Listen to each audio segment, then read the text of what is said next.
Hello everyone. जैसे मैंने आपसे पिछले दिनों एक कॉल लिया था, एक वचन वो ये था कि आपने कहा था कि जो चीज़ हमें किताब में से ये लगे पढ़ते वक़्त कि यहाँ थोड़ी-सी सरसरी निगाह से समझने की ज़रूरत भी है, पढ़ने वाला सिलसिला तभी आगे बढ़ेगा जब इसका कुछ बेसिक सा हिस्सा समझ में आ जाए नए लोगों के लिए, जिनके लिए ब्रिटिश लिटरेचर नई है। तो उसी सिलसिले में अपन आज बात करने के लिए यहाँ आए हैं। आपके जो कुछ एक मैसेज थे कि सर ब्रिटिश हिस्ट्री के बारे में थोड़ा-सा बताइए या लिटरेचर के बारे में, तो उसके ऊपर ही अपन बात करने वाले हैं। ये देखिए कुछ एक क्वेश्चंस हैं और इन्हीं क्वेश्चंस से अपन जो अपने ब्रिटिश हिस्ट्री का जो हिस्सा था उसके नीचे 200-300 क्वेश्चंस हैं। इन क्वेश्चन से अपन समझेंगे, इन क्वेश्चन से एक-एक करके एक-एक एज का पता चलता जाएगा। तो शुरुआत के आज एक क्वेश्चंस लिए हैं, उनमें देखेंगे कि क्या-क्या चीजें बनती नजर आ रही हैं। हम मोटा-मोटी उस एज के बारे में बात करेंगे। उस एज का पॉलिटिकल सिनेरियो क्या था, सोशल फैक्टर्स क्या थे, या उसके बाद उस एज में जो राइटर्स हुए, या फिर उसके कुछ एक फीचर्स क्या हैं, कुछ कैरेक्टरिस्टिक्स क्या थे उस एज के बारे में, इसको समझने की कोशिश करते हैं। तो पहले ही सवाल से अपन शुरू करते हैं। पहला जो क्वेश्चन है वो है कि chronologically speaking which specific time frame is recognized by literary historian as the neoclassical age in English literature, encompassing the tradition from the late 17th century to late 18th century। इसमें पूछा जा रहा है कि जो नियो क्लासिकल एज है वो कौन से वक्त से कौन से वक्त तक है। तो यहां 3-4 ऑप्शन आपको दिख रहे होंगे। इन ऑप्शंस में जो सही आंसर है वो है आंसर सी, 1660 से 1798। अब यहां किताब में आपको 2-3 चीजें देखने को मिलेंगी। वो 2-3 चीजें क्या है जो दूसरी किताब से भी आप पढ़ोगे तो उसमें एक चीज खास आपको मिलेगी, वो ये है नियो क्लासिकल एज। और इसी नियो क्लासिकल में 1660 तो लगभग हर बुक में होगा, इसकी शुरुआती हिस्सा। इसके खत्म होने वाले हिस्से की चर्चा कुछ ऐसे चलती है। कई किताबों में ये 1785, जैसे एमएच अब्राहम्स इसको 1785 तक बात करेगा। कई जगह ये 1789 तक आएगी और कई जगह 1798। ये इतने सारे ऑप्शन इस एज का कल्मिनेशन के वक्त तो दिखाते हैं कि कब ये खत्म हो। जैसे अपन पहले भी इस चीज के ऊपर चर्चा करके आ चुके हैं कि कोई भी लिटरेचर में एज हुआ करती है, उसे आप पिन मार के नहीं बता सकते कि यहां ये खत्म है और यहां से ये शुरू है। वो मोटा मोटी समझने की सहूलियत के हिसाब से जैसे अपन कहते हैं वैसे बनाई गई। अब ये तीनों एजेस क्यों हैं, नियो क्लासिकल या इसे ही स्यूडो क्लासिक भी बोला जाता है। Pseudo classical. अब देखिए तीन एज का, तीन इन डेट्स का कारण क्या है, ये तीन डेट्स में कैसे देखा जा रहा है। 1785 है, यहां जॉनसन की डेथ हुई थी और सैमुअल जॉनसन की डेथ के बाद ये मान लिया गया कि यहां नियो क्लासिकल की जो टेंडेंसी और जो ट्रेड्स चले आ रहे हैं जॉनसन के बाद खत्म हो जाते हैं। 1789 क्यों माना जाता है, ये फ्रेंच रेवोल्यूशन का टाइम था, FR फ्रेंच रेवोल्यूशन का। फ्रेंच रेवोल्यूशन के बाद समाज में इक्वलिटी, लिबर्टी और फ्रेटर्निटी का जो आइडिया आया था उसने कहीं ना कहीं जन्म दिया, उसने विद्रोह की भावना पैदा करी और वो रोमांटिसिज्म की तरफ लेके चला गया। तो कहीं ना कहीं यहां से ये मान लेते हैं, यहां से कहीं ना कहीं शुरुआत रोमांटिसिज्म की हो जाती है। कई लोग ये मानते हैं 1785 से रोमांटिसिज्म की शुरुआत हो जाती है, कई लोग 1798 मानते हैं। वो रीजन ये है इस वक्त लिरिकल बैलेड है वो पब्लिश हुआ था और ये लिरिकल बैलेड है, ये खासकर ही रोमांटिसिज्म की पूरी के ऊपर पूरा बेस्ड, उसी का एक खांचा, उसी का एक पूरा का पूरा रोमांटिसिज्म का कविता क्या है, रोमांटिक पोइट्री का क्या प्रोसेस है, उसी के ऊपर बात करने वाली चीज थी। वर्ड्सवर्थ के बहुत से आर्गुमेंट इस पे ऐसे मिलते हैं। तो अब इन तीनों में सबसे ज्यादा ऑथेंटिक कौन सी नजर आएगी। देखिए वैसे देखा जाए तो तीनों अपनी जगह सही है, बात ठीक है, मगर सबसे सही चीज होगी 1798। इसका कारण यही माना जाता है कि यहां फुल फ्लेजेडली अपन को रोमांटिसिज्म देखने को मिल जाता है। ऊपर वाली में मोटा मोटी बात यह है 1785 में जॉनसन की जो राइटिंग है वहां कहीं ना कहीं आपको न्यू क्लासिकल ट्रेड्स दिख रहे हैं। इसकी डेथ के बाद ये मान लिया गया कि अब न्यू क्लासिकल खत्म है। अगर लिटरेचर में ऐसा होता नहीं है कि एक इंसान पे पूरी एज या एक पूरा डिस्कोर्स टिका हो, ये चलने वाली बात नहीं हुआ करती। इसी जॉनसन की डेथ के 1 साल बाद रॉबर्ट बर्न्स, जो प्री रोमांटिक पोएट थे, उनकी कविताओं का कलेक्शन आ रहा है, उनमें रोमांटिक टेंडेंसीज दिखती हैं। तो बहुत सारे जो स्कॉलर्स हैं वो यहां से ही उठाना शुरू कर दिया कि भाई 1785 ही मान लेते हैं, उसके बाद से तो चीजें आपको कहीं ना कहीं बदलती हुई नजर आ रही हैं। इसी यही टाइम पीरियड है जब एडमंड बर्क वगैरह के विचार भी आ रहे हैं, राइट्स ऑफ मैन की वो बात कर रहे हैं, इंसान कितना जरूरी है रीजन रैशनैलिटी से अलग हटके। तो इसलिए 85 मान लिया। 89 मैंने जैसे फ्रेंच रेवोल्यूशन बताया, और ये 1798 ये लिरिकल बैलेड के पब्लिश होने की वजह से ये चीज। अब ये तो अपन ने मोटी मोटी चीज बात कर ली। अब ये नियो क्लासिकल था क्या, इसको समझना बहुत जरूरी।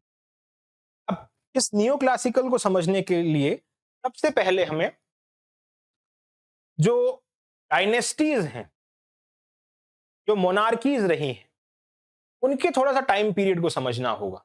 उनके टाइम पीरियड को जब समझ में आ जाएगा, उसके बाद पॉलिटिकल अप्रोच किसी चीज की जब बन जाती है, पॉलिटिक्स इज एवरीवेयर हमें मालूम है, और उसी से चीजें शेप लिखती दिखती हैं।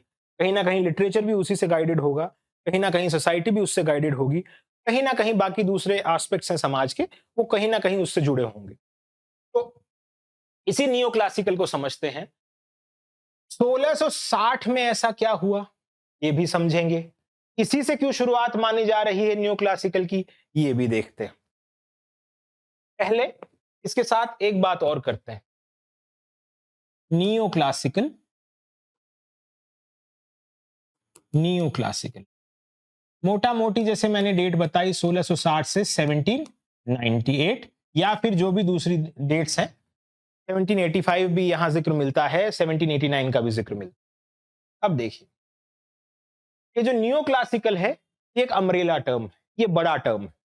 ये लगभग 140 साल के आसपास तक चलने वाली ब्रिटिश हिस्ट्री की एक एज है।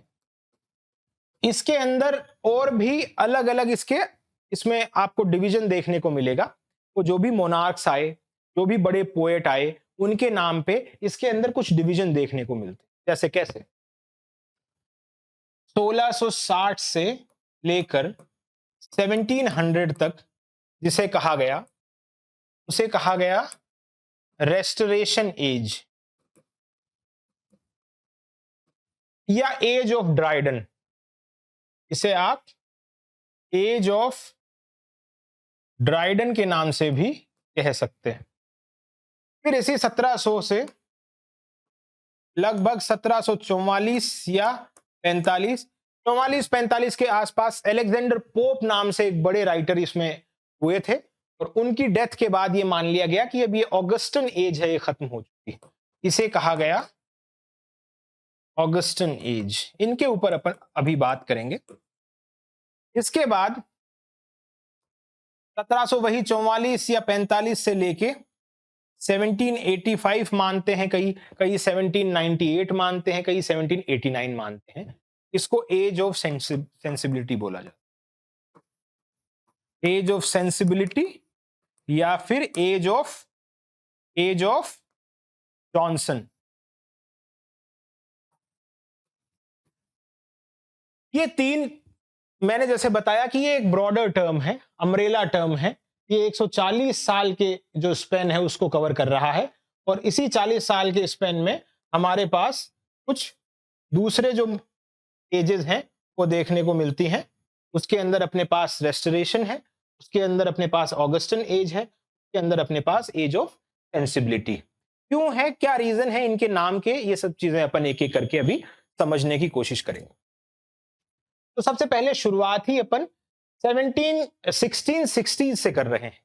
यहां से नियो क्लासिकल भी कह सकते हैं इस एज की शुरुआत, और यहां से रेस्टोरेशन, क्योंकि नियो क्लासिकल के ये तीनों के तीनों हिस्से हैं, एक, ये दूसरा, और ये तीसरा।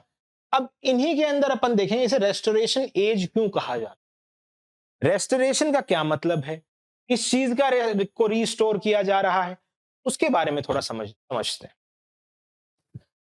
इसी नियो क्लासिकल के अंदर मैंने अभी तक जो बात की है वो इतनी करी है कि नियो क्लासिकल एज 1660 से जिसकी शुरुआत है, उसके बाद इसका जो कल्मिनेशन अपन देख रहे हैं वो 3 डेट्स में नजर आ रहा है, 1785, 1789 और 1798। तीनों डेट का जिक्र मिलता है। सबसे करीब की डेट है वो 1798। फुल फ्लेजेडली यहाँ रोमांटिसिज्म अपन को देखने को मिल जाता है। रोमांटिसिज्म बार बार इसका जिक्र आ रहा है। नियो क्लासिकल एज के बाद जो एज हमें दिखेगी, जो टेंडेंसीज राइटिंग की दिखेगी, जहां इंडिविजुअलिटी है, जहां नेचर का जिक्र है, जहां मिडिवियल स्पिरिट की बात है, वो रोमांटिक अप्रोच है। तो वो एज आती है, तो वो 1798 से आपको देखने को मिल जाती है। इसके बाद अपन ने चर्चा करी है वो ये है, नियो क्लासिकल एक ब्रॉडर टर्म है और इसी ब्रॉडर टर्म के अंदर अपने पास 3 हिस्से हैं। रेस्टोरेशन है, ऑगस्टन है और अपने पास एज ऑफ जॉनसन या फिर एज ऑफ सेंसिबिलिटी है। 3 चीजें अपन ने अभी तीनों पे नजर दौड़ाई है। अब धीरे धीरे करके एक एक करके इन एजेस के बारे में चर्चा करते हैं। देखिएगा, रेस्टोरेशन,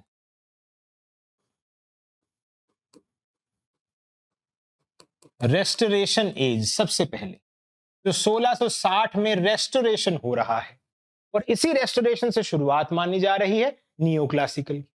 अब एक सवाल और है, रेस्टोरेशन से पहले कौन सी एज है? देखिए, रेस्टोरेशन से पहले अपन को दिखेगा वो इस नियो क्लासिकल से पहले अपने पास जो एज है वो है रेनेसॉन्स। वो है रेनेसॉन्स जिसे अपन पुनर्जागरण कहते हैं। और ये पुनर्जागरण 1660 में खत्म हो चुका था। 1660 के बाद नई दुनिया में नई चीजें, नए साहित्य की बातें होने लगी हैं, क्योंकि समाज बदला है, पॉलिटिक्स बदली है, लोग बदले हैं, तो जमाना बदलता है, साहित्य भी बदलता है। तो ऐसा ही रेनेसो में, रेनेसो के अंदर भी जो छोटी छोटी एजेस बांट रखी हैं अपन ने, एलिजाबेथन है, जैकोबियन है, कैरोलाइन है, तो लास्ट में यहाँ कैरोलाइन एज दिखती है। वो कभी रेनेसो के क्वेश्चन आएंगे तो रेनेसो पढ़ते वक्त वो बात करेंगे। अभी शुरुआत ही नियो क्लासिकल से अपने एमसीक्यूज में हो रही है, तो अपन नियो क्लासिकल से शुरू कर रहे हैं। ठीक है, आगे चलते हैं। 1660 रेस्टोरेशन, किसको रीस्टोर किया जा रहा है? रेस्टोरेशन किसका? मोनार्की का, राजशाही का। और ये मोनार्की का रेस्टोरेशन क्यों हुआ? क्या दिक्कतें आ रखी थी ऐसी इंग्लैंड में, क्या समस्याएं थी उस समाज में, उसको एक बार देख लेते हैं। तो उसको देखने से पहले अपने को थोड़ा सा जो ब्रिटिश डायनेस्टीज रही हैं उनके अंदर ये छुपी हुई बात मिलेगी, ये रेस्टोरेशन क्यों हो रहा है। उसी से सोशल पॉलिटिकल फैक्टर्स हैं वो भी आगे आते जाएंगे, वो भी उधरते जाएंगे एक एक करके। तो सबसे पहले हम देखते हैं कि ब्रिटिश लिटरेचर में, ब्रिटिश हिस्ट्री में डायनेस्टीज का क्या मामला रहा है, क्या चीजें थी, तो अपन एक बार देख लेते। इसी रेस्टोरेशन पे आते हैं। देखिए, ब्रिटिश हिस्ट्री अपन देखते हैं तो अपन शुरुआत करते हैं सेक्शन से।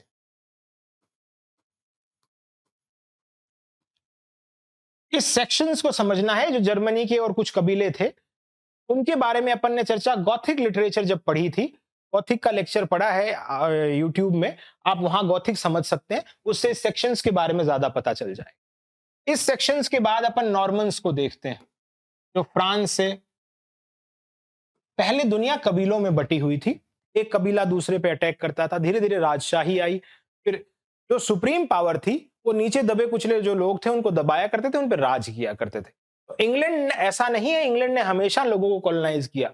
इंग्लैंड खुद भी कॉलोनाइज्ड रहा है दूसरी ताकतों से, जैसे फ्रांस ने वो कॉलोनाइज किया इंग्लैंड को, तो नॉर्मन, इन्हीं नॉर्मन्स में से एक डायनेस्टी निकलती, ये फ्रांस की ही थी और वो इंग्लैंड पे राज करने लग गई। जैसे हिंदुस्तान में मुगल्स भी आए, मुगल्स यहाँ के हो के रह गए, उसी कल्चर के हो गए, वहीं रहना, वहीं रच बस गए, तो उन्होंने अपनी जो डायनेस्टी उसकी शुरुआत कर दी। धीरे धीरे उनके और राजा रहते गए और उनका जो वंश है जो वो बढ़ता चला गया और वो यहाँ के होके रह गए। ऐसा ही जो फ्रांस के लोग आए थे वो यहाँ होके रह गए। उसी में से एक डायनेस्टी थी पेंटाजेनेट।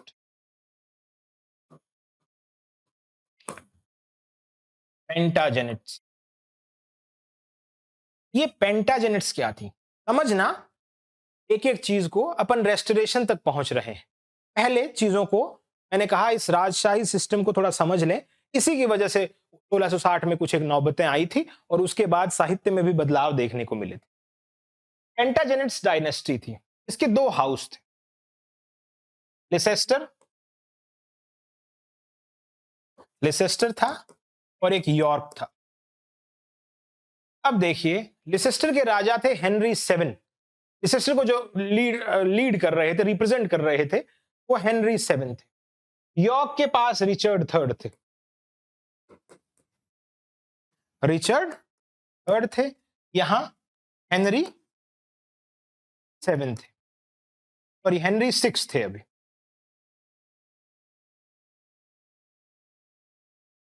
अब दिक्कत क्या हुई, हेनरी सिक्स एक नाकाबिल राजा था। अब लिसेस्टर वाले जब लीड कर रहे थे तो यॉर्क वालों ने कहा कि यार हमें राजा बनाया जाना चाहिए, इस पेंटाजेनेट्स हमारी डायनेस्टी है, इसके अंदर ये नाकाबिल राजा रहेगा तो कहीं ना कहीं चीजें, इंग्लैंड भी खत्म होगा और हम खुद भी खत्म होंगे। तो साहब ये दिक्कत हो गई, यॉर्क वाले इन लिसेस्टर वालों से चिढ़ने लगे, ये एक आलसी किस्म का इंसान था, कुछ प्रोग्रेस नहीं हो पा रही थी। अब तो बुगाहट तो थी ही, लड़ाई करने तक की नौबत आ गई थी। तो जब नौबत आई तो हेनरी सिक्स को हटा के हेनरी सेवन राजा बनते और हेनरी सेवन ने क्या किया, इन दोनों की लड़ाई होती है, उसे बोलते हैं वॉर ऑफ रोजेस। और उस वॉर ऑफ रोजेस के बाद ये जो लिसेस्टर है ये जीतते हैं, हेनरी सेवन जीतता है। फिर हेनरी सेवन क्या करते हैं, यॉर्क की रानी थी उससे शादी कर लेते हैं, दोनों में संबंध अच्छे बन जाते हैं। और इसी शादी के बाद जो एक पेंटाजेनेट्स के अंदर से ही निकली हुई एक डायनेस्टी थी, उसे कहा जाता था ट्यूडर्स। आज हमारे पास दो डायनेस्टी, ट्यूडर्स स्टुअर्ट्स आएंगे, और जो 1660 में जो मामला हो रहा था वो स्टुअर्ट्स की वजह से हो रहा था। इसको समझना जरूरी है, इस हेरारकी को। ये हेरारकी आप समझ लेते हैं तो न्यू क्लासिकल में बहुत से राजाओं के नाम आएंगे, बहुत से लोगों के नाम आएंगे, किंग्स एंड क्वींस का जिक्र चलेगा तो आपकी समस्या नहीं आए। अभी तक हमने इतनी ही बात करी है कि पहले कबीले सेक्शंस थे, ज्यूट्स थे, अलग अलग कबीले थे। इन कबीलों पे फिर हक जमाते हैं नॉर्मन्स, फ्रांस के लोग। और इन्हीं फ्रांस के लोग जब इंग्लैंड में रच बस गए तो वहां एक डायनेस्टी थी पेंटाजेनेट्स। पेंटाजेनेट्स के दो हाउस थे। अब दो हाउस जैसे आप भी ऐसे मान सकते थे, मेवाड़ की अपन बात करें तो मेवाड़ के अंदर कितने राजा हुए, कितने, कितनों को जीतने के लिए कितनों ने मारा, कितने आपसी रिश्तेदार लड़ रहे थे। तो वही रिश्तेदारों में आपस में लड़ाई थी लिसेस्टर और यॉर्क में। वहां हेनरी सेवन और रिचर्ड सेकंड थर्ड के बीच लड़ाई होती है, वॉर ऑफ रोजेस। लिसेस्टर जीत जाते हैं, हेनरी सेवन जीत जाते हैं, और यॉर्क की जो रानी है, उन रानी का नाम भी एलिजाबेथ था, उनसे शादी कर लेते हैं। एलिजाबेथ का जिक्र कई बार आएगा, एक एलिजाबेथ क्वीन भी रही है इंग्लैंड की, उनका आगे जिक्र आएगा। तो यहां से ट्यूडर डायनेस्टी की शुरुआत हो गई। ट्यूडर डायनेस्टी की जब शुरुआत हो गई, यहां से अब अपने, ये तो पीछे का बेस था, अब इंपॉर्टेंट समझने वाली बात वो क्या है। पेंटाजेनेट्स वगैरह का अपन जिक्र कर चुके हैं, अब समझने वाली बात है वो ये है,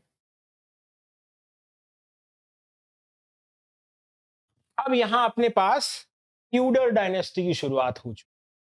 ट्यूडर्स, ये ट्यूडर्स क्या थे, हेनरी सेवन से इसकी शुरुआत मानी जाती है। वॉर ऑफ रोजेस के बाद हेनरी सेवन, हेनरी सेवन के बाद राजा बनते हैं Henry eight, Henry the seventh, Henry the eighth.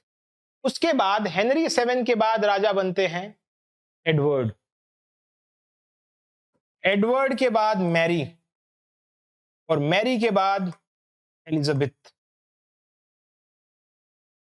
अब ये बात देखिए, जिस एलिजाबेथ का आप बार बार नाम सुनते हैं, या फिर एलिजाबेथन एज भी जिसे कहा जाता है, वो इस एलिजाबेथ को कहा जाता है, एलिजाबेथ द फर्स्ट।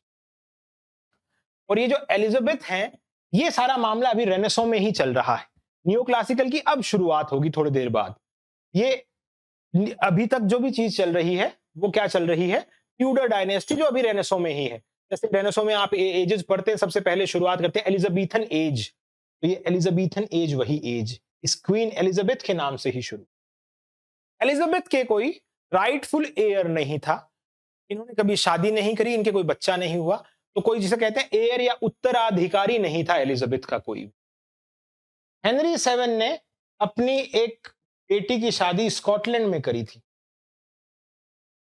स्कॉटलैंड में, और उस बेटी का नाम मार्गरेट था। तो स्कॉटलैंड में शादी करी। स्कॉटलैंड का एक राजा था जेम्स। जेम्स फर्स्ट था he was a Scottish king. अब जब एलिजाबेथ का रेन खत्म हुआ 1603 में, तो अब इंग्लैंड के पास समस्या आ गई, ट्यूडर्स के पास, कि अब राजा किसको बनाएं, अब हमारे पास तो कोई है ही नहीं। तब ध्यान जाता है कि सबसे क्लोजेस्ट जो इस लाइन में, इस हेरारकी में आ रहा है, वो जो शादी करी थी मार्गरेट की स्कॉटलैंड में, उसको बुलाया जाए, जेम्स द फर्स्ट को। और इस जेम्स को बुलाया जाता है, और जेम्स क्या करता है, James became the king of England. England का राजा बनता है जेम्स। और इसी जेम्स के बाद में शुरुआत होती है स्टुअर्ट डायनेस्टी। और यही सारा का सारा खेल है नियो क्लासिकल के समझने का बनेगा, इसी स्टुअर्ट डायनेस्टी।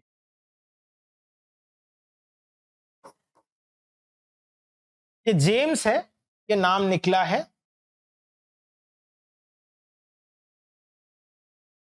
जैकब या फिर योकोब। जेम्स को फ्रांस में जैकोब या योकोब बोलते हैं। वैसे ये नाम कैसे निकला है, हिब्रू बाइबल में योकोब नाम से एक कैरेक्टर है, जैकोब या योकोब बोलते हैं। हिब्रू में जैसे ज्यूज की भाषा में अपन जे को ये पढ़ते हैं, जैसे कार्ल यूंग पढ़ते हैं, JUNG स्पेलिंग है, यूंग पढ़ते हैं उसको, वो ज्यू थे। तो ये जेम्स राजा जब बने, तो इनके जेम्स का वैसे मतलब होता है जीसस का एक फॉलोअर, एक सप्लेंटर, उसको सपोर्ट करने वाला, उसके साथ रहने वाला। तो जितने भी राजाओं के नाम है हिब्रू बाइबल से ही आए हैं। अब सोच के देखिए, हिब्रू बाइबल जो ज्यूज को रिप्रेजेंट कर रही है, उन्हीं ज्यूज के अगेंस्ट में सारे के सारे क्रिश्चियंस हो गए थे। और जितने भी राजाओं के नाम हैं, सबके सबके सारे के सारे ज्यूज के जो सेक्रेड ग्रंथ है, जो एक होली पुस्तक है, उसी से लिए गए हैं। फिर भी उसी रेस को खत्म करने के लिए क्रिश्चियन सबसे आगे रहे। तो याकूब नाम, और इसी याकूब मैं नाम इसलिए बता रहा हूं, इसी याकूब के नाम से एक जैकोबियन एज भी आप पढ़ते हैं रेनेसो में। एलिजाबेथन एज, एलिजाबेथन के बाद आप जैकोबियन एज पढ़ते हैं। तो वो जैकोबियन एज इसी स्टुअर्ट डिनेस्टी से, यहां से याकूब नाम से या जैकोब नाम से, जेम्स को फ्रांस में जैकब या हिब्रू बाइबल में याकूब या जैकोब बोलते हैं। जो जीसस का सपोर्टर थे, वो एक कैरेक्टर हिब्रू बाइबल से उठा के, ऐसे ही नाम जेम्स या फिर जिमी एंडरसन, जिमी भी जेम्स से ही बना है, उसका नाम भी याकूब ही है। तो ये स्टुअर्ट डायनेस्टी की यहां से शुरुआत होती है। अब यहां सारा खेल अटका हुआ है अपने समझने, वो क्या चीज है वो अब हमें देखनी पड़ेगी, वो इंपॉर्टेंट चीज। हमने अभी तक ट्यूडर डायनेस्टी की बात करी। ट्यूडर में हेनरी 7, 8, एडवर्ड, मैरी और एलिजाबेथ। एलिजाबेथ की डेथ के बाद, एलिजाबेथ का टाइम बहुत प्रॉस्परस रहा है इंग्लैंड के लिए। एलिजाबेथन एज पढ़ते हैं, वो लिटरेचर के लिए भी उतना ही प्रॉस्परस है। और एज ए नेशनलिज्म की जो अपन वहां देखते हैं चीजें, नेशनलिस्टिक अप्रोच के हिसाब से, तो भी बड़ा प्रॉस्परस एज। ये सब रेनेसों के ही हिस्से में आने वाली चीज। उसके बाद जैकोबियन एज शुरू होती है और स्टुअर्ट डायनेस्टी की शुरुआत हो जाती है। जैकोबियन एज भी रेनेसों का ही हिस्सा है। स्टुअर्ट डायनेस्टी अब अपन को न्यू क्लासिकल की तरफ लेके जाएगी, और यहां कुछ चीजें हैं वो और समझते हैं। तो ये मोटा मोटा ट्यूडर्स के बारे में बात हुई। अब देखना स्टुअर्ट, ये स्टुअर्ट है, ये स्टीवर्ड नाम से, स्टीवर्ड से स्टुअर्ट बना है। स्टीवर्ड का मतलब होता है जो राजा को फॉलो कर रहे हैं, राजा के जो भी ऑर्डर मान रहे हैं। किसी वक्त इनकी रिश्ते रॉयल फैमिली से थे और बाद में राजा बनते हैं, तो स्टीवर्ड से स्टुअर्ट नाम आता है। अब इस मोटा मोटा अपन को समझने का काम इस डायनेस्टी के बारे में। तो मैंने कहा जेम्स इसके पहले राजा हुए। जेम्स या जैकोब, और उसी से जैकोबियन बना, जो रेनेसो का ही एक, जैसे मैंने न्यू क्लासिकल को ब्रॉड कैटेगरी में बांटा, फिर छोटी छोटी एजेस उसमें दिख रही हैं। एज ऑफ सेंसिबिलिटी दिख रही है, ऑगस्टन एज दिख रही है, अपन को रेस्टोरेशन एज दिख रही है, ऐसे ही रेनेसो में एलिजाबेथन है, कैरोलाइन है, जैकोबियन है, रेनेसो की एजेस हैं। तो यहां जेम्स है, ये अपन को पहले राजा। अब जेम्स का बेटा था चार्ल्स, चार्ल्स द फर्स्ट, या चार्ल्स वन है, चार्ल्स द फर्स्ट है, ये राजा है। ये पहले फ्रांस रह रहे थे, वहां फ्रांस के कल्चर के अंदर मुब्तला थे पूरी तरह। इस चार्ल्स ने क्या किया, चार्ल्स जब राजा बनते हैं, यहां अब समझने की चीज है, अपन रेस्टोरेशन की तरफ बढ़ रहे हैं, 1660 की तरफ बढ़ेंगे, तब अपन को पूरा बात समझ में आएगी कि रेस्टोरेशन किस चीज का हो रहा है, किस चीज को रीस्टोर किया जा रहा है। चार्ल्स द फर्स्ट जब राजा बनते हैं, इस इंसान के अजीब शौक थे। जैसे अपन यहां हिस्ट्री के अंदर, मॉडर्न हिस्ट्री में, इंडियन मॉडर्न हिस्ट्री में मोहम्मद शाह रंगीला पढ़ते हैं, ये मोहम्मद शाह रंगीले किस्म का ही आदमी था। ये लाइसेंशियसनेस में विश्वास रखता था, पैसा बर्बाद करने में विश्वास रख रहा था, फ्रांस से आया था, प्रोटेस्टेंट के खिलाफ था, कैथोलिक था, वो भी बात करेंगे। चार्ल्स क्या करता है, राजा बनता है, ये बहुत ज्यादा टैक्स लगा रहा है लोगों के ऊपर। एक इसने शिप टैक्स लगाया, जहां समंदर का किनारा शोर नहीं है, उन लोगों को भी शिप टैक्स देना पड़ रहा था। या जो समंदर के किनारे, जैसे बॉम्बे किनारे पे है, तो वहां नाव वालों को, बोट वालों को टैक्स देना पड़े। यहां तो सबको ही पूरे पूरे इंग्लैंड के ऊपर टैक्स लगा दिया। लोग गुस्से में थे। टैक्स क्यों लगा रहा था? एक तो खुद की फिजूल खर्ची थी, फ्रांस से आया था, फ्रांस का कल्चर ऐसा था, वो यही अपना रहा था। दूसरा, स्पेन और फ्रांस दोनों ही इंग्लैंड के ऊपर राज करने की कोशिश कर रहे थे, तो कॉन्टिन्यूअस लड़ाइयां हो रही थी। इसके पास पैसा नहीं था, तो ये क्या कर रहा था, लोगों से टैक्स वसूल रहा था। तीसरी बात क्या है, फ्रांस से आया था, फ्रांस का कल्चर क्या था, वहां पार्लियामेंट की कोई नहीं सुन रहा था, राजा था वो सुप्रीम था। मगर इंग्लैंड में ये कल्चर नहीं था, राजशाही के साथ यहां पार्लियामेंट भी थी। पार्लियामेंट जिसमें एक प्रधानमंत्री था, जैसे अपने यहां भी पुराने वक्त में राजा के साथ प्रधानमंत्री हुआ करता था, पीएम हुआ करता था, आर्मी का चीफ हुआ करता था। तो ये इंसान क्या कर रहा था, इस वक्त पार्लियामेंट को के अंदर मेन हेड कौन था, क्रोमवेल। ये इंसान चार्ल्स है, क्रोमवेल की नहीं सुन रहा था। क्रोमवेल था वो प्योरिटन था, ये भी समझेंगे प्योरिटन और कैथोलिक क्या है। ये इसकी बिल्कुल ही नहीं सुन रहा, टैक्स पे टैक्स लगाया जा रहा है, पार्लियामेंट एडवाइस कर रही है कुछ कि साहब ऐसा मत करो। ये कहता था divine right of king, divine right of king. भगवान राजा है, वो भगवान का उत्तराधिकारी है, वो भगवान को जवाब देगा। पार्लियामेंट और ये क्रोमवेल और इन सबको, इन लोगों को वो राजा जवाब नहीं देगा। King is a microcosm of the macrocosm. राजा बड़े भगवान का ही एक छोटा माइक्रो चीज है, जो इस भगवान को इस धरती पे रिप्रेजेंट कर रहा है। ऐसी अप्रोच के साथ तो ये क्या है, डिक्टेटर तरह की बनने की कोशिश कर। तो ये 3-4 रीजन, टैक्स भी था, स्पेन फ्रांस से लड़ाइयां भी हो रही थी, पार्लियामेंट की सुन नहीं रहा था ये बंदा, डिवाइन राइट में विश्वास कर रहा था। एक चौथी और जो सबसे इंपॉर्टेंट कड़ी, लास्ट में कोई भी लड़ाई होती है, कोई भी सिविलाइजेशन खत्म होता है, वो धर्म के नाम पे होता है। इसीलिए कार्ल मार्क्स ने कहा ना कि religion is the opium of masses. धर्म है वो एक अफीम की तरह है, और वो अफीम यहां भी घुल रही है, वो चरस इस ब्रिटिश सोसाइटी में भी घोला जा रहा है। क्या था, 2 सेक्ट आपको दिखेंगे, कैथोलिक और एक प्योरिटन या प्रोटेस्टेंट। इसी प्रोटेस्टेंट को प्योरिटन कहते हैं। अब देखिए, कैथोलिक कौन थे, जो पुराने वक्त से रोमन कैथोलिक, जो रोम में चर्च था उसको मानते आ रहे थे, उसकी जो भी अवधारणाएं थे सबको फॉलो कर रहे थे। रोमन कैथोलिसिज्म में भी करप्शन बढ़ने लग गया। करप्शन कैसे बढ़ा, ये कहने लगे लोग कि भगवान से मिलना है आपको तो हम मीडिएटर हैं, हम मिलवाएंगे। जो प्रीस्ट थे, पुजारी थे, पादरी थे, वो कहते थे हम मिलवाएंगे भगवान से आप, उसके बदले पैसे लेते थे। करप्शन हुआ। कुछ एक लोग आते हैं, इसी ये रेनेसो के टाइम पे हो रही थी चीजें, जैसे मार्टिन लूथर किंग आते हैं, मार्टिन लूथर आते हैं, जॉन कैल्विन आते हैं, ये आके कहते हैं बकवास चीजें, मीडिएटर वगैरह हम नहीं मानेंगे, हम इस कैथोलिसिज्म में रिफॉर्म करेंगे। और उस रिफॉर्म को कहा जाता है रेफॉर्मेशन। रेफॉर्मेशन किसका? इस कैथोलिक रिलीजन में रिफॉर्म करना है। और जिन लोगों ने इस रिफॉर्म को अपनाया उन्हें कहा गया प्रोटेस्टेंट, और प्रोटेस्टेंट को ये आगे जाए कहा जाता है प्योरिटन। तो ये प्योरिटन, तो ये क्रॉमवेल था, ये प्योरिटन था। चार्ल्स था, वो कैथोलिक था। तो धर्म के नाम पे भी दोनों में नहीं बन रही है।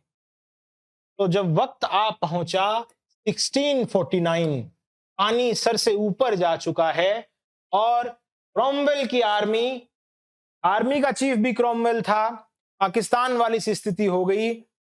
राजशाही को यहां खत्म करके क्रॉमवेल है आर्मी का जोर लगा के पार्लियामेंट, रिपब्लिक, डेमोक्रेटिक चीज लेके आता है कि राजशाही खत्म, मोनार्की आज से खत्म, आज से राजा लोग होंगे और लोगों को रिप्रेजेंट करूंगा मैं। क्रॉमवेल कहता है मैं खुद करूंगा।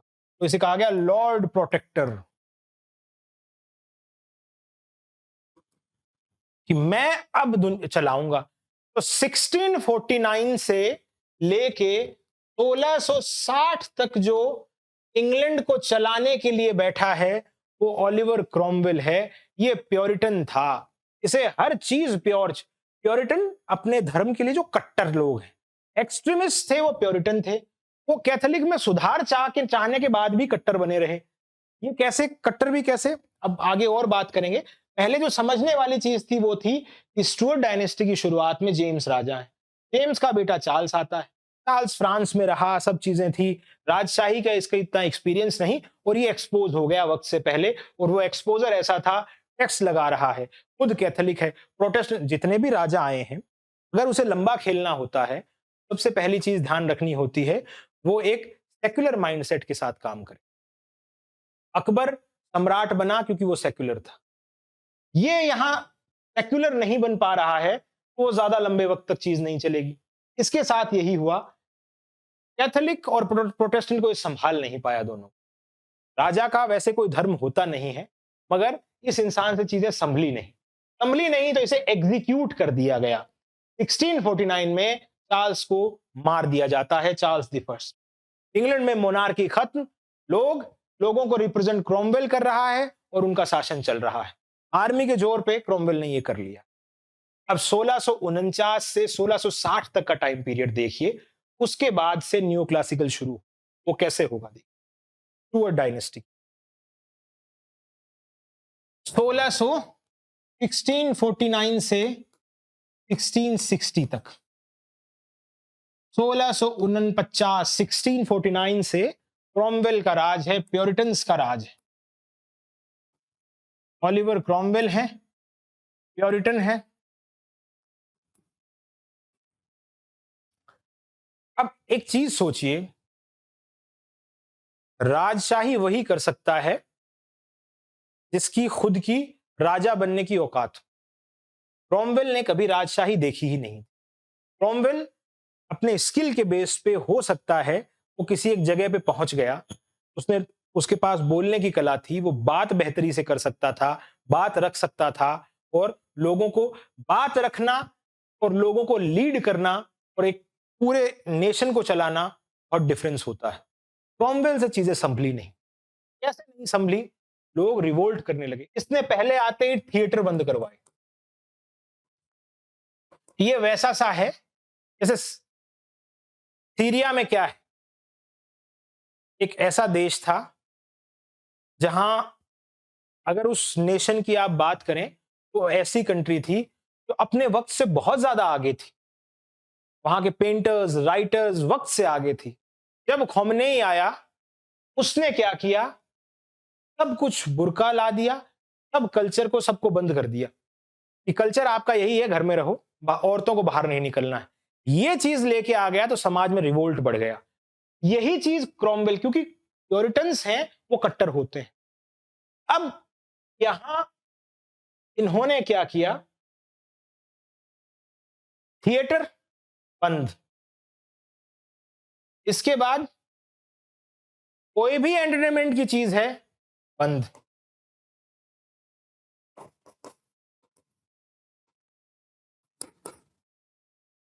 अब ये अप्रोच के साथ आप कितने दिन आगे बढ़ोगे? 10-12 साल। वही 10-12 साल ये आगे बढ़ रहे हैं। अब लोगों को लगा कि ना तो इकोनॉमिक बेस इंग्लैंड का कोई बढ़ रहा है, ना ही कोई कल्चरली चीजें बढ़ पा रही हैं, तो कुछ संभल ही नहीं रहा है क्रॉमवेल से। तो इनको क्या याद आता है? चार्ल्स द फर्स्ट के बेटे चार्ल्स द सेकंड याद आते हैं। चार्ल्स सेकंड याद आते हैं और इनको बुलाया जाता है और इनको कहा जाता है कि मालिक आप राज करो, इस बंदे से चीजें संभल नहीं रही। और यही रेस्टोरेशन ऑफ मोनार्की है। Restoration of monarchy. और इसी टाइम पीरियड को 1649 से 60 के बीच को कॉमनवेल्थ भी बोलते हैं। Commonwealth period. ये कॉमनवेल्थ क्या? लोगों के लिए किया जाने वाला भलाई या कहें शासन, इस तरह की चीज। तो क्रॉमवेल से हटके चार्ल्स द सेकंड को राजा बनाया जा रहा है। चार्ल्स द सेकंड अब लीड करेंगे। अब वो लीडर हैं, सुप्रीम लीडर हैं, कहां के? इंग्लैंड के। और इसे ही रेस्टोरेशन ऑफ मोनार्की कहा गया। अब अपन पीछे चलते हैं। अपन ने जो रेस्टोरेशन की बात छोड़ी थी, वहां पे रेस्टोरेशन ऑफ मोनार्की हो चुका है 1660। अब इसी रेस्टोरेशन के बाद अपन एक चीज और समझने की कोशिश करते हैं कि इस नियो क्लासिकल के फीचर्स क्या थे। देखना, 1660 से 1700 तक, जब तक ड्राइडन की डेथ नहीं होती है तब तक रेस्टोरेशन चलती है। अब देखिए, मैं एक तरफ रेनेसॉ लिख रहा हूं, इसके पहले जो नियो क्लासिकल पीरियड से पहले की एज है उसे रेनेसॉ एज कहा जाता है। यहां मैं इधर रेनेसॉ लिख रहा हूं, यहां मैं नियो क्लासिकल लिख रहा हूं। रेनेसॉ में क्या था? इंडिविजुअलिटी। इंसान है वो खुद, उसमें क्षमता है, वो खुद जो चाहे वो एक्सप्लोर कर सकता है। ये इंडिविजुअलिटी की बात थी। इसी रेनेसॉ में ह्यूमनिज्म था कि इंसान है, उसी के पास सब कुछ है, वो अपने दम पे, वही ह्यूमनिज्म का बात है। एक एक इंसान के अंदर उसके मल्टीपल एस्पेक्ट हो सकते हैं। एक इंसान है वो बहुत सारे काम एक साथ कर सकता है, जैसे लियोनार्डो दा विंची वगैरह का जिक्र रेनेसॉ में आता है। वो पेंटर भी थे, वो पोएट भी थे, वो ह्यूमन बॉडी का साइंटिफिक तरीके से डाइसेक्शन करने में, मेडिकल के लिए कि डॉक्टर वाली चीजें भी वो कर सकते थे। तो बहुत सारी चीजें रेनेसॉ में इस तरीके की थी। तो साइंस भी थी। सब कुछ नया नया हो रहा था यहाँ। अब जब सब कुछ ही नया नया हो रहा है, इसे पॉलिटिकल एंगल से एक बार समझो। जब चार्ल्स द सेकंड यहां आया, इस वक्त इसको ये पता था, ये जो इंडिविजुअलिटी, ये ह्यूमनिज्म, ये साइंस, मैं जो अभी राजा बना बैठा हूं, ये मेरे लिए खतरा है। क्रॉमवेल इंडिविजुअली तो था, उसने 10-11 साल क्या किया? उसने अपने इन्हीं आर्गुमेंट्स और इंडिविजुअलिटी, इस रेनेसॉ स्पिरिट की वजह से इंग्लैंड में तख्ता पलट कर दिया और मोनार्की को खत्म कर दिया। तो इसने क्या कहा? क्लासिक्स की तरफ जाना है हमें। हमें इंसान को कैसे देखना है? इंसान, दुनिया बहुत बड़ी चीज है। दुनिया के अंदर सबसे पहली जो अप्रोच है वो भगवान है। भगवान के बाद एंजल्स है, एंजल्स के बाद ह्यूमंस है, ह्यूमन के बाद अपने पास मिनरल्स वगैरह हैं। तो ये एक चेन है और इस चेन में एक तरतीबी से ही हमें बिहेव करना पड़ेगा। इंडिविजुअल आया तो इस चेन को उलट पुलट कर देगा। भगवान की बनाई हुई जो चेन है उस पर विश्वास रखो। ये एक सिस्टम कहीं ना कहीं चार्ल्स है, वो लोगों के दिमाग में चार्ल्स भी डाल रहे थे। पोएट तो ऐसी बातें करेंगे ही करेंगे। तो चार्ल्स ने ये अप्रोच रखी। सबसे पहली चीज, इसी टेम्परामेंट की वजह से हमारे पास इसी नियो क्लासिकल में रॉयल सोसाइटी आई है। रॉयल सोसाइटी आती है इंग्लैंड में, जो साइंस की बातें कर रही है, तो जो लिखा गया है साइंटिफिक चीजें उनकी बातें कर रही है, सब जिससे लोगों का भला हो, यूनिवर्सल, पूरी मास का भला हो, इंडिविजुअल का, अकेले का भला नहीं। इसी वक्त न्यूटन भी आ रहे हैं,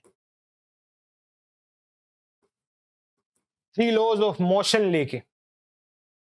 तो सोचिए, एक ऐसी एज जहां कोई सुप्रीम पावर में विश्वास वाली बात ही नहीं, हाँ इंसान ही सुप्रीम पावर है और वो सब कुछ बदल सकता है। इस एज में एक भगवान ने जो चेन बनाई है, जो सिस्टम बनाया है, उसको हमें ध्यान रखना है। रीजन से काम होगा, प्रैक्टिकल चीजों से काम होगा, इस इमोशन से और इससे, इस फ्री स्पिरिट से चीजें नहीं होंगी, भावुक होने से चीजें नहीं होंगी। भावुक हुए तो वही इंग्लैंड के साथ दूसरी स्थिति आएगी। तो ये पॉलिटिकली टेक्टिकली चीजों को ऐसे डील किया गया था। ये तो अपन पॉलिटिकल अप्रोच समझे नियो क्लासिकल की और रेनेसो में डिफरेंस की। अब जब समाज भी बदल रहा है, राजा भी ऐसा चाह रहा है, तो पोएट क्या करेंगे, इसका लिटरेरी और सोशल एस्पेक्ट भी थोड़ा सा देख के चलते हैं। लिटरेरी और सोशल एस्पेक्ट में क्या है, ये अपने पास जैसे मैंने कहा रेनेसो। अब खास मोटा मोटा नियो क्लासिकल का ही देखते हैं, जो समझने वाली चीज है। समाज, अब सोसाइटी पे और बात करते हैं। मैंने कहा राजा ही ऐसा चाह रहा है तो प्रजा भी वैसी बनेगी धीरे धीरे। प्रजा की बनते अपन देख भी रहे हैं, रॉयल सोसाइटी आ रही है, न्यूटन आ रहे हैं, इसी अप्रोच के साथ आ रहे हैं। दूसरा देखिए, सोसाइटी कैसी, वो 1660 के आसपास इंग्लैंड बहुत से नेशन को कॉलोनाइज कर चुका है, पैसा आ रहा है सोसाइटी में, मनी इज देयर। जब पैसा है तो क्या होगा, अपर क्लास बूम आएगा, अपर क्लास के लिए चीजें लिखी जा रही हैं। अपर क्लास है वो कुछ इंडस्ट्री, फैक्ट्री, कुछ ना कुछ तो इंग्लैंड में कच्चे माल जो आएगा बाहर से उसको करने के लिए करेंगे। तो साथ साथ थोड़ा हल्का हल्का मिडिल क्लास भी देखने को, मिडिल क्लास बूम नहीं आएगा। ये बूम मिडिल और अपर का आपको विक्टोरियन एज में दिखेगा, अभी हल्की हल्की चीजें आ रही। तो अब जो समाज में ही मैं मान लो कोई चीज लिखूं, मेरे लिए पढ़ने वाले तबका ही 2 लोगों का बचे, अपर क्लास और मिडिल क्लास का, तो लिटरेचर को भी इनके टेस्ट के अकॉर्डिंग ही मुझे बनाना पड़ेगा। इन लोगों का टेस्ट कैसा, इस चीज की बात सोचिए। अब लिटरेचर कैसी होगी, अपर क्लास, अपर क्लास किसी आदमी के पास ऐसे हैं फॉर एग्जाम्पल, अब वो क्या करेगा, उसके पास खूब सारा पैसा है, पढ़ने लिखने या कोई बाकी दूसरी चीजें करने का काम है नहीं, तो क्या दिखेगा इस समाज में।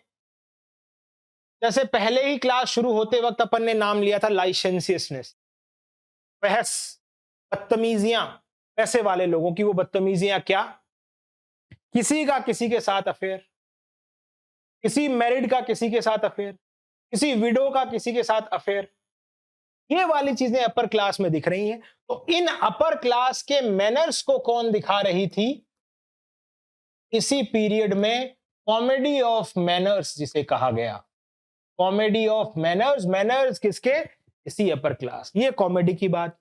ट्रेजेडी कैसी, हेरोइक ट्रेजेडी जो ड्राइडन बात कर रहे हैं।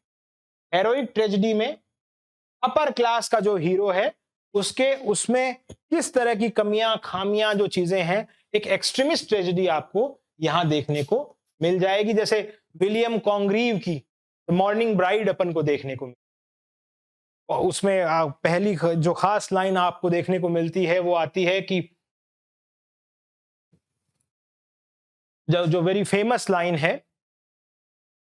Haven has no rage like love to hatred turn, nor hell a fury like a woman scorn. इसका लबोलबाब ये कि एक तिरस्कृत औरत का गुस्सा जहन्नुम की सभी विभीषिकाओं से खतरनाक होता है। तो इस तरह की ट्रेजेडी, इस तरह की कॉमेडी अपर क्लास की। अब मिडिल क्लास के पास क्या था, मिडिल क्लास को कैसे एंटरटेन करें, थिएटर वगैरह भी वो अपर क्लास के लिए ही खुले थे। अब मिडिल क्लास को कैसे करोगे, मिडिल क्लास उस वक्त कॉफी कॉफी इंट्रोड्यूस हो गई थी कॉलोनियलिज्म की वजह से, तो कॉफी हाउसेस बन गए थे। अब कॉफी हाउसेस में लोग एंटरटेन कैसे करें खुद को, तो एंटरटेन करने के लिए लोगों के पास क्या था, पीरियोडिकल्स। पीरियोडिकल्स लिखनी शुरू कर दी थी एडिसन और इन लोगों ने, और वो इन एडिशन और इन सब की पीरियोडिकल से खुद को मैन बहलाते थे। दूसरी चीज, ये तो दो तरह की पीरियोडिकल्स भी आ गई, कॉमेडी भी आ गई। अब ये कॉमेडी इतनी, एक यूं कहें बॉडी ह्यूमर, एक वर्ड आता है बॉडी, बॉडी ह्यूमर से भरी हुई थी। इसमें सेक्सुअल इन्वेंडोज थे, डबल मीनिंग थे। तो इस पे एक इंसान जर्मी कॉलियर ने पंफलेट वगैरह लिखे और इसको बैन करवाया। तो बैन किया तो राइटर के पास क्या मौका बचा कि अब एक सेटायर नाम से विधा बचती है, सेटायर पे ही बात कर लेते हैं। फिर एग्जिस्टेंस में तीसरी जो चीज इस पूरे न्यू क्लासिकल की ब्रॉडली बता रहा हूं, वो आती है सेटायर। तो इसी एज में सेटायर प्रोमिनेंट बनता है। ये क्वेश्चन भी आपसे पूछा जा सकता है कि सेटायर कौन सी एज में प्रोमिनेंट था, वो न्यू क्लासिकल। धीरे धीरे न्यू क्लासिकल बढ़ती है तो इस रैशनैलिटी, रीजन, इन सब चीजों से लोग ऊब जाते हैं और एज ऑफ सेंसिबिलिटी की तरफ बढ़ने लगते हैं। वहां जब लोग गांवों में रह रहे थे वो शहरों की तरफ जा रहे हैं, तो गांव में पीछे खंडर हो चुके हैं, वहां फिर वापस इमोशन आता है और फिर अपन रोमांटिक और प्री रोमांटिक रोमांटिक की तरफ बढ़ते चले जाते हैं। नेचर से प्रेम, अपने गांव से प्रेम। विस्थापित हुआ आदमी पलट के पास्ट में जरूर देखता है और वो देखने वाली चीज अपन को प्री रोमांटिक और फिर रोमांटिक में देखने को मिलती है। लोग इस रैशनैलिटी से, इस रीजन से, इससे ऊब चुके थे। तो ये मोटा मोटी मैंने फीचर बताए पूरे के पूरे एज के, नियो क्लासिकल के। ये मोटा मोटी चीज आसपास आपको घूम के यहीं देखने को मिलेगी। अब जो अलग अलग अपन ने बांट रखे थे उसको देख लेते हैं। जैसे अपन ने बात करी थी रेस्टोरेशन की, 1660 से 1700 तक, ड्राइडन की डेथ के बाद रेस्टोरेशन एज खत्म होती है, नियो क्लासिकल का हिस्सा है। उसके बाद जो एज है अपने पास वो क्या है, ऑगस्टन एज। ऑगस्टन एज ये भी नियो क्लासिकल का ही हिस्सा है, नियो क्लासिकल का ही हिस्सा, ऑगस्टन एज। इस ऑगस्टन एज में क्या था, यहां जो इंपॉर्टेंट राइटर जैसे आपको अलेक्जेंडर पोप नजर आएंगे, जोनाथन स्विफ्ट नजर आएंगे, एडिशन नजर आएंगे।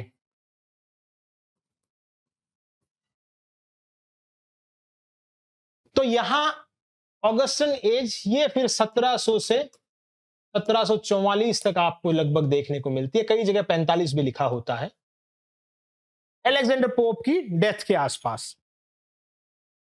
इस एज में ऑगस्टन एज, इसका नाम ऑगस्टन क्यों पड़ा, पहले तो ग्रीक राजा थे ऑगस्टस, और इनके टाइम पीरियड में ओविड और होरेस नाम से काफी फेमस पोएट और क्रिटिक हुए। इन्हें ओविड का जैसे मेटामॉर्फोसिस पढ़ते हैं अपन, मेटामॉर्फोसिस, मेटामॉर्फोसिस का मतलब होता है बदलाव, परिवर्तन, रूपांतरण किसी चीज का। और होरेस का आर्स पोइटिका पढ़ते हैं।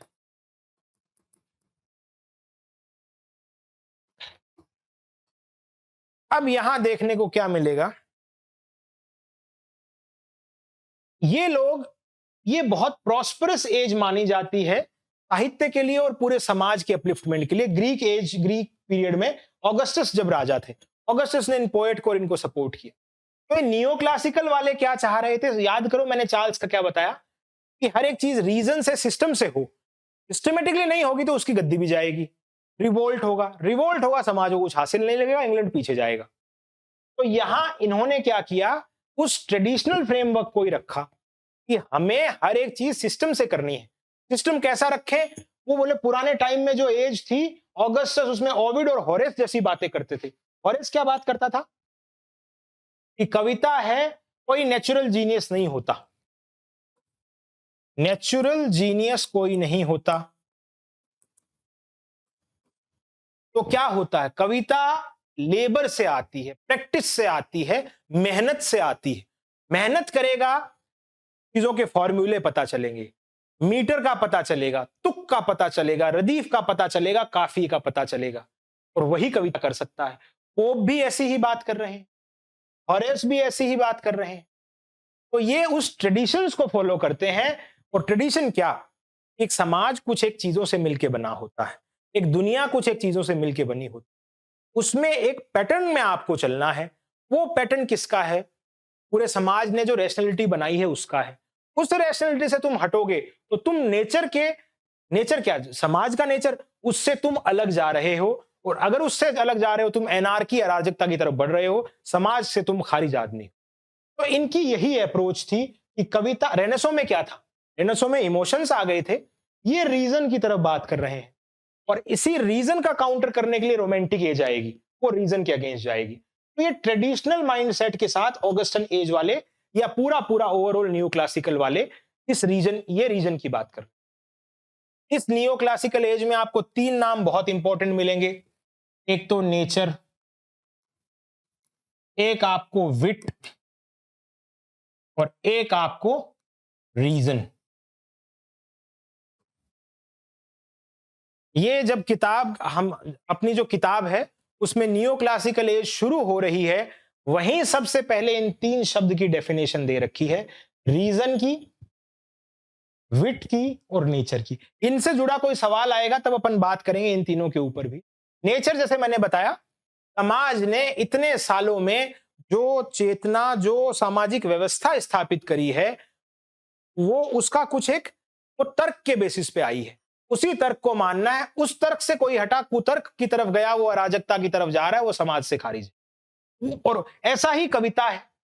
कविता का जो पुराने वक्त से सिस्टम सेट हुआ है, उस पैटर्न से आपको हटना नहीं है। अगर हटते हो तो आप कवि नहीं। तो ये लोग क्या करेंगे, नियो क्लासिकल वाले? हेरोइक कपलेट,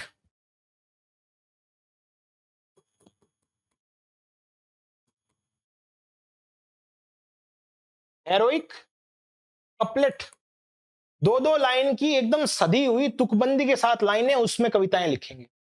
पोप के एसेज आप देखोगे तो वो एसेज पोइट्री ही है। ऐसे ऑन मैन जो लिखा गया है वो क्या है? वो आपको लगेगा ऐसे नहीं कोई कविता चल रही है, क्योंकि होरेस, इन्हें ऑगस्टस वाले, ये होरेस और ये ज्ञान दे गए कविता कैसी, तो हर एक चीज सिस्टम पैटर्न में बंधे। और सोच के देखिए, ये लोग तो रीजन पे चल रहे हैं। तो रीजन पे चलने वाला आदमी हर एक चीज को एकदम टाइट लेंथ, बिल्कुल सटीक चाहता है। इसीलिए फ्री वर्स वगैरह, ब्लैंक वर्स, रेनेसो में ब्लैंक वर्स की बात थी ड्रामा में, क्रिस्टोफर मार्लो ब्लैंक वर्स में लिख रहे हैं। ये ब्लैंक वर्स की बात नहीं करेंगे। ब्लैंक वर्स क्या? इसके अंदर मीटर तो है मगर राइम नहीं है।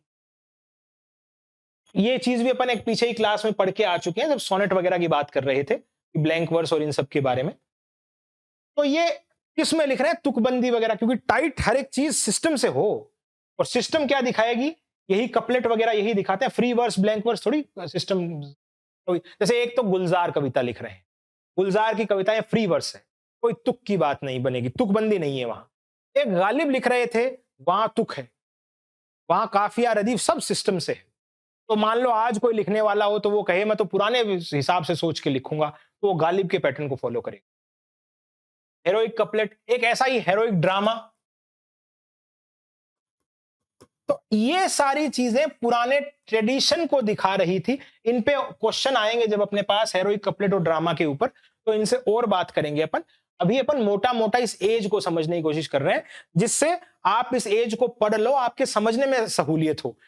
पूरी क्लास, पूरी न्यू क्लासिकल का बात करते तो हमें बहुत सारी क्लासेस लगेंगी, तो मैं मोटा मोटी 19-20 एक खाका आपको भेज रहा हूं, इससे आप किताब पढ़ने में आपको और सहूलियत हो।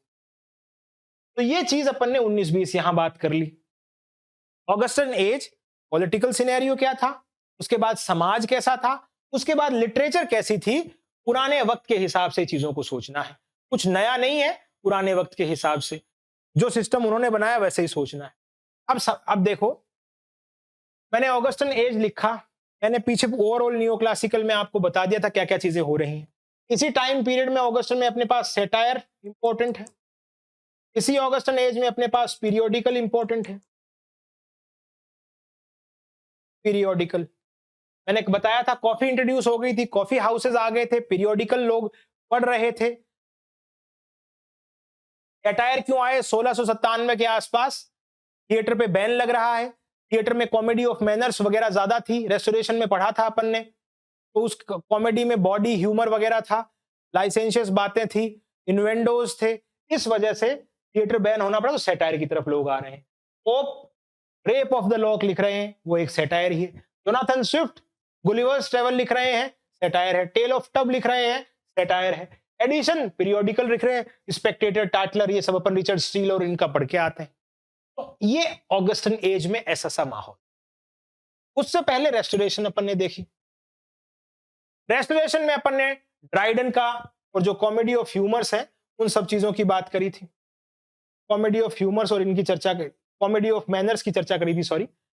ये कॉमेडी ऑफ मैनर्स की इनकी रेस्टोरेशन में ही बात थी। तो ओवरऑल ये पूरा न्यो क्लासिकल में ही चल रहा है। मैं अलग अलग एज के आपको समझाने के हिसाब से बता रहा हूं।